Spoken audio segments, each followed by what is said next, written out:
Welcome to Soulfire Wisdom with Kate Olson. As an evolving spirit and change adventure navigator, it is Kate's mission to empower and guide you on your path and inspire your truest passions. She will encourage you to share your gifts, speak your truth, and ignite your inner wisdom and purpose.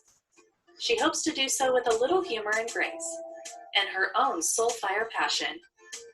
Kate talks with amazing guests who have embraced the pursuit and are fanning the flames of their own passion, purpose, and soulfire wisdom. Now here's your host, Kate. Good afternoon. Welcome to Soulfire Wisdom and Totally Awesome, Try Something New and Talk About It Tuesday.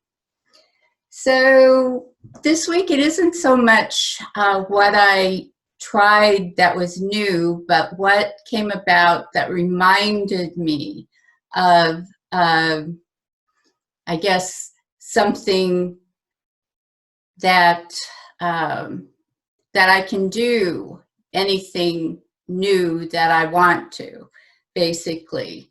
7 years ago, I got a really high quote for building a deck, and I went to a building company, or one of those lumber companies, and I saw a display of a deck that sat on the ground, and it looked pretty simple. So I said, I think my son and I could do that. And so we did. We built the deck with some help from some neighbors. And my son thought I was crazy because neither of us are handy, but we did it. Then about 3 years ago, I was going to put a closet in my upstairs bedroom, and I hired a contractor to do it. And he was doing a really kind of bad job. And so I kept asking him questions, and he was really upset about that. Things like, why are you doing it that way? And he walked out in the middle of the job. And so my neighbor and I ended up finishing it, which we were fairly surprised that we could actually do it. So over this last weekend, I had a whole list of repairs that I needed to do on my house. So I called a handyman and got an estimate, and I thought the estimate was, I don't know, probably about double what it should have been. And so I'm slowly working on getting through that list of things myself.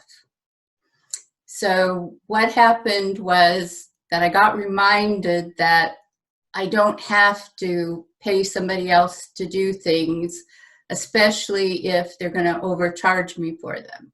That even if there's things that I've never done before, that I can probably do them. So it was a good reminder. So we have a great show planned for today. My guest is Lois Wagner. And Lois is an inspirational speaker, executive business coach, leadership consultant, and mentor. She facilitates individual and group coaching and immersion workshops. With her storytelling, she inspires people to make a difference in their lives to achieve their personal best. From South Africa, she's a business leader with extensive speaking, human resource, training, management, marketing, sales, consulting, leadership, and coaching experience. Her background is broad, spanning many industry sectors. Lois's presentations help communicate, connect, and catapult audiences into action. She motivates audiences to develop a growth mindset, build their resilience, and achieve goals. Additionally, Lois helps people understand the powers of forgiveness and compassion. So now I'd like to introduce Lois. Hi, Lois. How are you? Hi, Kate. Well, thank you. And you? Yes, we're keeping you up really late. Yes, it's midnight here. Yeah. Well, good that you're a night person. So to get started, can you tell us a little more about yourself and what brought you to your current path? Well, I think you covered a lot about me, but I always say I've got an acronym, and I say SMILE with Lois. So the S stands for storytelling and speaking. The M is mentoring. The I is inspiring. The L is learning through training, and the E is empowering through coaching. So that basically sums me up. And I've lived a long life, and I've had a very convoluted journey to get to where I am here. I don't want to bore your listeners with all the detail, but I've really been around. I was in the corporate world for many years. I then went into consulting, and I was in Johannesburg in South Africa. I then moved to Cape Town. I started, for some reason, a digital printing company in Cape Town, went back into the corporate business, started my own training business, and then I decided to go to the Middle East for 1 year, and then ended up staying there for 11. And now I'm back in South Africa. Ah, okay. So our show is called Resilience and Recovery After Rape. And so I know that's a part of your story. But your background includes a wide range of different traumas, and your message is actually broader. So where do you want me to start?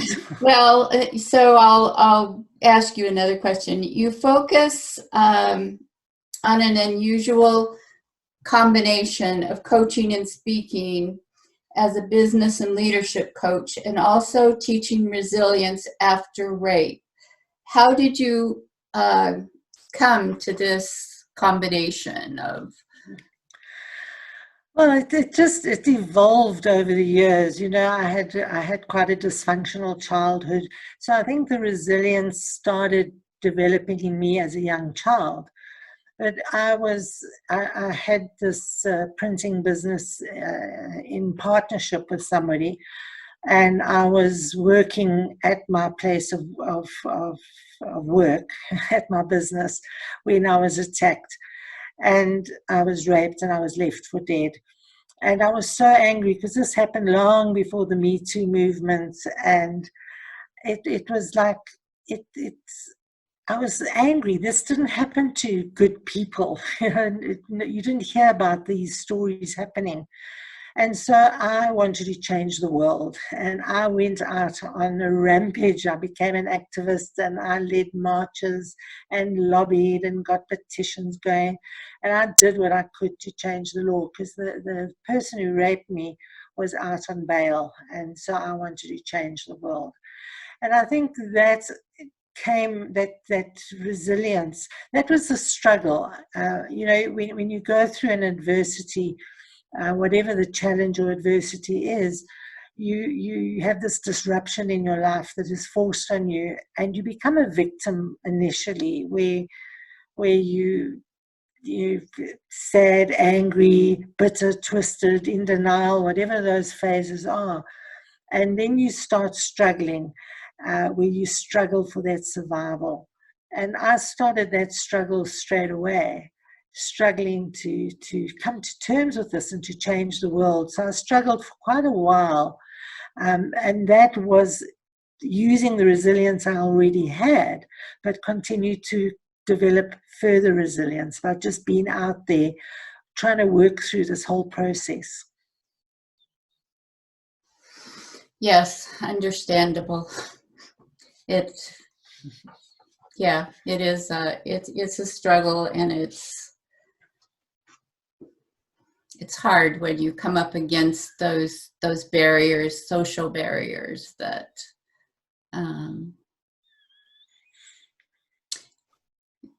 they take a lot of endurance. So I do, Yes. because I developed a sort of a model based on my experience. So it starts with that victimhood, and then as you go through the struggle, and then you start building that resilience, and resilience is bouncing back. It's bouncing back to where you were before the adversity, and it doesn't stop there. And it's also important to know that these journeys of recovery are not linear. They go round and backwards and up and down, and you think you're okay, and then suddenly something triggers you and you bounce all the way back again. So once you start developing that resilience, you get back to some kind of a normal functioning. And then it's important that you start working on developing grit. And grit, in my definition, is bouncing forward. So resilience is bouncing back to where you were before, and grit is going forward to a new future. So it's setting aspirations, getting your goals, finding a new future. And so for me, I think grit is more important than resilience. You need the resilience to bounce back, but the grit is that next step. How are you going to go on with the next phase of your life? Yes. So that's so important to have those goals. And you during the survival mode, it's where you're looking for support. You go through all the therapies and whatever it is that you need on your journey. Whereas grit, yes, you may need a coach or a mentor, but grit is really your own. It's really up to you to go forward with grit. Mm-hmm. So I don't want to get into the detail on what I know was a very traumatic experience, but can you give us an overview of the circumstances around your rape and how that occurred? Well, I was working late one night at the premises, at the printing business premises. I was alone. I was in the courtyard. It was a beautiful summer's evening. I had music playing. I had a drink on the table, and I was busy working outside. I was making button badges, and so it was quite a menial job. It was these punching out these button badges that we had printed. And I didn't hear him at all. He had climbed over an 8-foot wall. And the first I was aware of him is that he had his arm around my neck and a screwdriver in my neck. Oh. And so it was quite totally unexpected. And I fought. I fought hard. I didn't know how to fight. I didn't know what I was doing. I fought and I lost the fight. So I was the first people on the scene were a couple, a male and female police team, and he was arrested immediately. A little bit of a car chase and a shootout, but he was arrested. So I think, if one can say one's fortunate, the fact that he was caught was quite a relief at the time. So how did you handle things immediately after the rape happened? Well, as I said, I went around trying to change the world and lobbying and getting petitions going. And what were you immediately angry, or were you immediately, just? Sure. I think, I was in a physically a bad state. So my immediate reaction, I think, was just help. I was taken to hospital. There were a couple of incidences at the hospital. They brought him into the hospital because I'd hurt him a little bit as well. And that was like, oh, get him away from me. Why is he in this room? So maybe it was maybe I have to, maybe it was a little bit of fear and horror that this had happened to me. So I think my first reaction was, this isn't real, this is, so it was that denial phase. Yeah. But I immediately went after denial. I went into this anger, and I'm going to change the world. So what were some of the long-term ramifications that? Well, one of the things was, because I was so public and I was so out there, being so strong and determined to change the world, everybody was lauding and saying, "Oh, Lois, you're so wonderful, you're so strong, you're so brave, you're so strong, you're so brave." And you start getting this, "Oh, look at me, I'm so strong and I'm so brave." And as a result, I wasn't really facing all the emotions that I should have been facing. So it was about 2 years later. One morning I woke up and I couldn't get out of bed. My back and legs had just given up. And MRI scans and hospital visits, and they said I needed a back operation. I had a back operation. It failed. I had a second back operation. It failed. And I was bedridden basically for 6 months. And what was happening is that everybody was coming, helping me. "Poor Lois, oh shame, poor Lois, Lois is so weak, Lois is suffering so." And so it was a psychosomatic problem. As a surgeon looked at my x-rays later and said there was nothing wrong with my back. The whole thing was in my head. It was this need, because I hadn't dealt with the issues at the time. I was putting them behind me and I was ignoring them until the back actually eventually said, "I can't take this anymore," and gave up. And then why should I get better? Because it was so lovely to be just taken care of. I didn't have to be strong anymore. So I think that was the biggest long-term ramification of it all, was just because once I came to terms with that, the surgeon had told me that I was a keen hiker and scuba diver, excuse me, and the surgeon said I would never hike or scuba dive again because I could never put anything on my back. And after I realized what was happening on a psychological level, I went for 8 chiropractic treatments and did a 5-day hike with a 29-kilogram backpack on my back. Wow. Okay. Well, it's amazing how our mind works. The mind-body connection is so powerful. So, what makes you a specialist? What makes me a specialist? Life experience. Resilience. I mean, yes, everyone who goes through something gets a little bit of that knowledge and can probably share it and help others, but why are you an expert?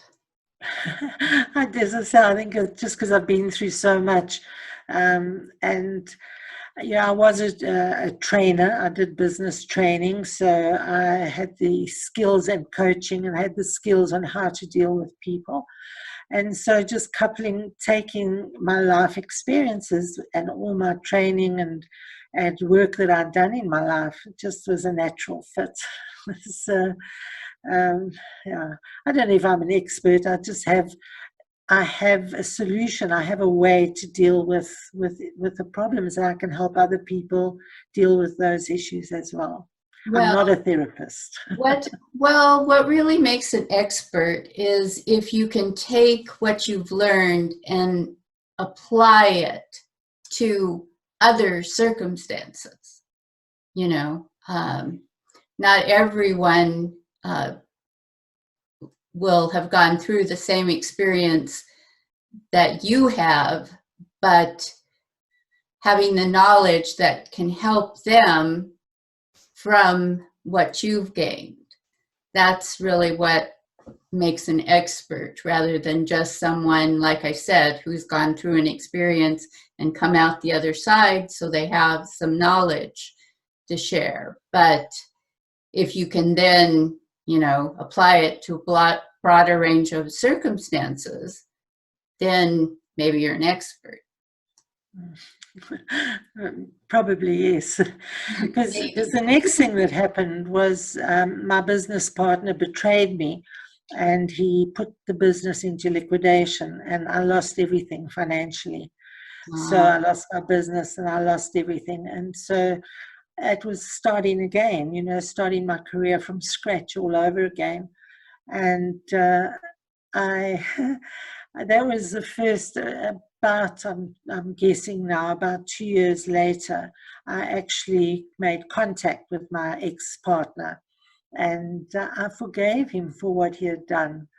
And I think that also, that started taking me on to the next level. After grit, where you're focusing on the future, you start thriving. And thriving is where you become empowered and you start taking control. And so I think the forgiveness there was my first step towards thriving and towards developing a growth mindset. And the growth mindset is really where you've got that strength and you start giving back to the community. You start giving back to others.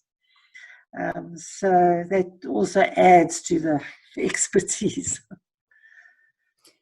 So we've all had adversity in our lives. You seem to have encountered and survived more than your share. So tell us about some of the other mishaps and mayhem that you've experienced and, gotten through. Well, some of them, I was married and divorced. I had a dysfunctional childhood. I was retrenched. I don't know if you use that term where you're from. I was laid off basically from a company. I was forced into retirement. I didn't want to retire when I was in the Middle East, but they said, time out, we want you out of here.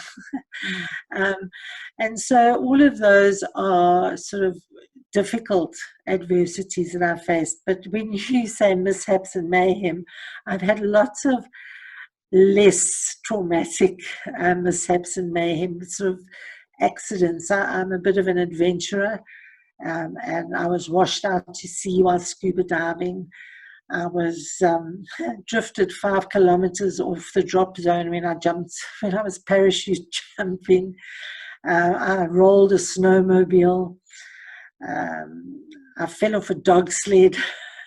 So I've had lots of those kind of experiences, which are adversities of a sort. They're not as traumatic. They are, we're laughing, but you can only laugh afterward, when you see the slight bit of humor in it all. But at the time, it's definitely not funny. It's like when I was drifting off the drop zone on the parachute. I mean, I drifted 5 kilometers and I was going, oh dear, where am I going to land? Oh dear, I'm going to land in that quarry. Oh no, I'm going to land in that I'm going to land in that street. Oh, I'm going to land in the sea. So it was, it was like, what's happening to me? So yeah. It was, fortunately, it all ended well. Good. So why do you sign off Fly Free? Well, for me, forgiveness leads to freedom. And 14 years after I was raped, I was now living in the Middle East, and I was going home for my first holiday back to South Africa.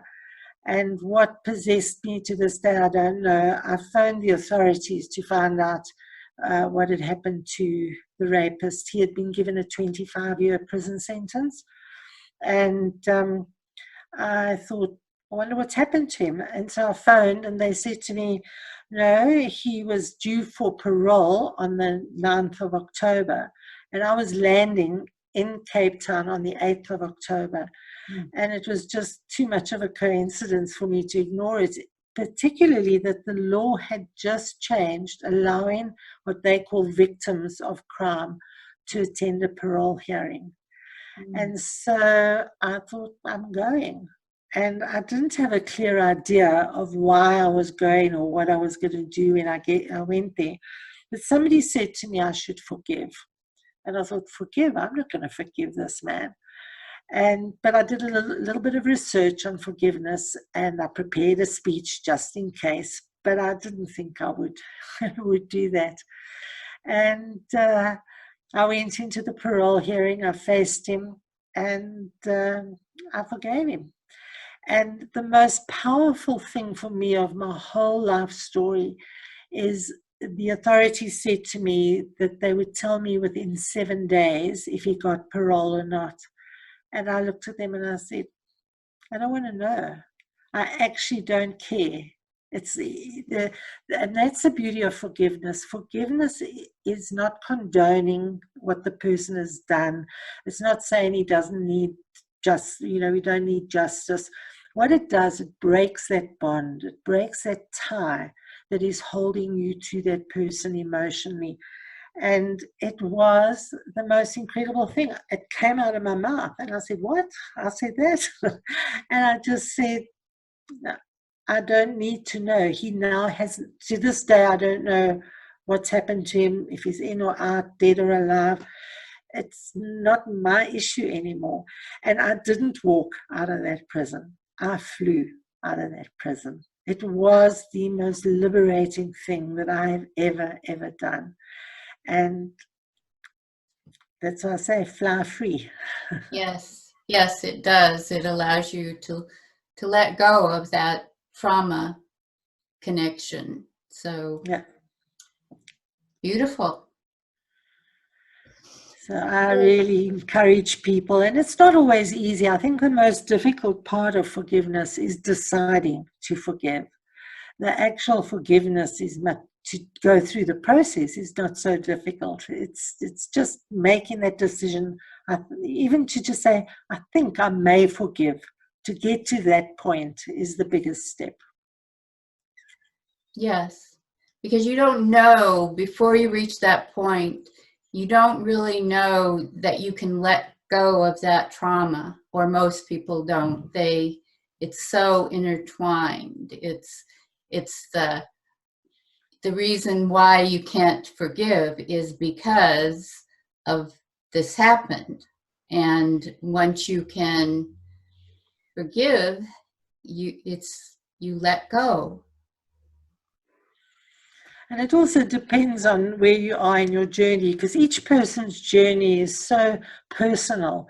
And we all go through it at different phases, different paces, depending on what the actual trauma was. And so you can't say you must forgive. You got to get there. And if you go through that process from victim through survivor, through thriving, you will get to that growth mindset, and you'll finally be able to forgive. Yes. So you've contributed to 2 books, and I have just been seeing some posts lately about one of them. So they're compilations of stories, and one of them was Voices of the 21st Century, Powerful, Passionate Women Who Make a Difference, and the other 100 Words of Motivation. Can you tell us a little bit about those? The 100 Words of Motivation was quite an interesting project. Again, a compilation of different authors, but we all had to write words of motivation in exactly 100 words. And it's quite a challenge to get to exactly, not 99, not 101, it had to be 100 words. So I wrote 5 entries in that book. And then the other one was fantastic. It was just launched last week, and it hit #1 on the Amazon bestseller in 2 categories. So that was very, very exciting to be a bestseller. It's a compilation of 40 authors, very much not similar stories to mine, but stories of hope and recovery and resilience and getting back on track in life after whatever you faced. So 40 women came together. It was put together by the Women's Speakers Association. And it's a very powerful book with some really shortish stories, 1,000 words, and not terribly long stories. So easy, digestible little snippets of positive life. Great. And what about the other one? Oh, that was the other one. Sorry. Yeah. Similar. So, yeah. tell us about the healing process and the stages you went through to heal. You've already talked a little bit about that, but yeah, as I said, it's such a convoluted journey, you know, and each person will go through it at their own pace and in their own style. And the most important thing about any healing journey is to know that you are not alone, that there are people there, there are groups, there are teams, there are counselors, there's therapists, there's people like myself who you can just talk to. It's people who, you know, I say it's very important to share your story. Now, you don't have to go public like I went public to share your story. You can tell your family, you can tell your loved ones, you can tell your therapist, your best friend. And if you don't want to tell anybody, you can tell your dog or your cat. You don't have to. But to get it out helps release that emotion. And you can write it. Writing is also very, very powerful, to just write your feelings, your emotions, keep a journal. Very powerful to write. And then, of course, there are thousands of therapies. There are just so many different kinds of energy healings and traditional healings. And it's actually, there literally are thousands of modalities. And you've just got to go through it, and you just got to find what works for you. Nobody can tell you this is the right way to go. You can listen to them and listen to their advice and how it worked for them. It doesn't mean it'll work for you. So your journey can be quick. It may take a longer time. It all depends on your resilience and your grit.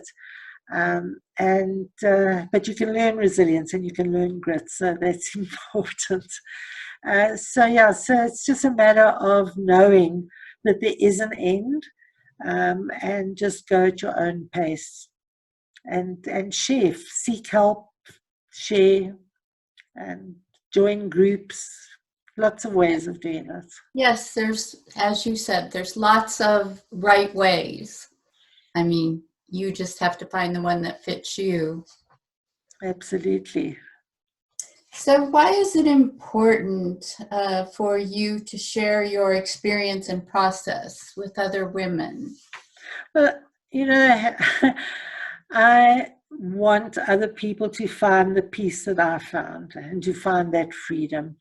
I started that journey when I was raped, and then I got back into the corporate world and having to make a living, and I lost focus. I probably spent about 2 years trying to change the world, and then I thought, well, this isn't working, so went back into life.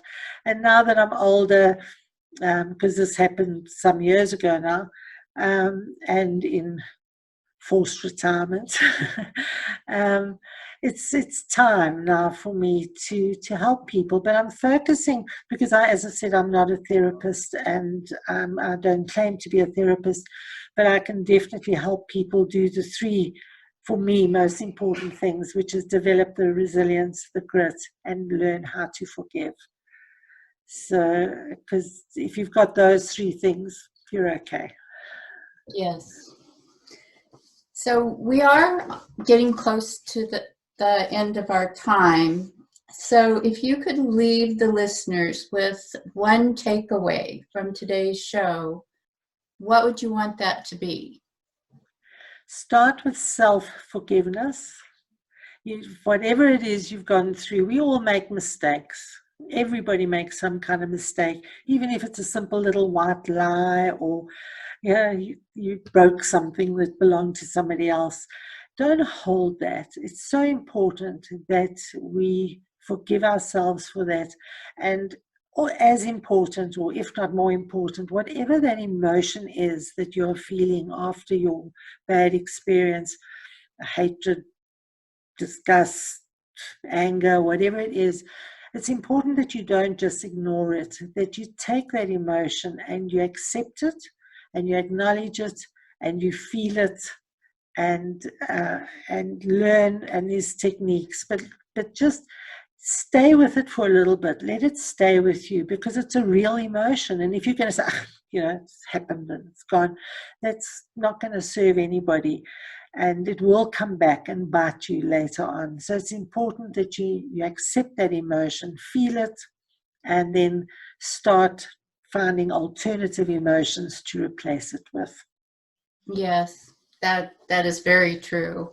And what you said about forgiving yourself first, whether it's justified or not, what I've found is that most people do some extent of self-blaming, like, if only I had done this, or if I hadn't been in that place at that time, or if I would have been more aware, or 1,000 different things that you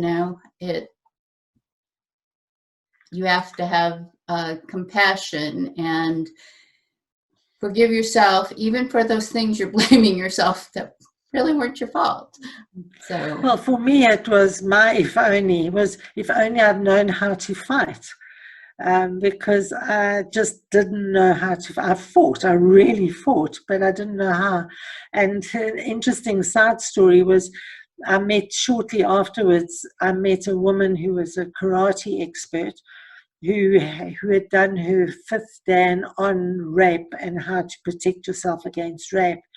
And she asked me if I would show her what had happened to me. And I thought, oh, okay. So I actually took her to the place where it happened, and I showed her what had happened. And then she asked me if I would mind observing her train her students using that particular scenario to see if I thought it could be a realistic way to defend myself. And when I saw those little girls, little 5-foot girls, taking out a 6-foot attacker in the training, I thought, if only I'd known how to do that, the maneuvers that were so simple, and I just didn't know. I thought, you learn these things, and so that was my if only.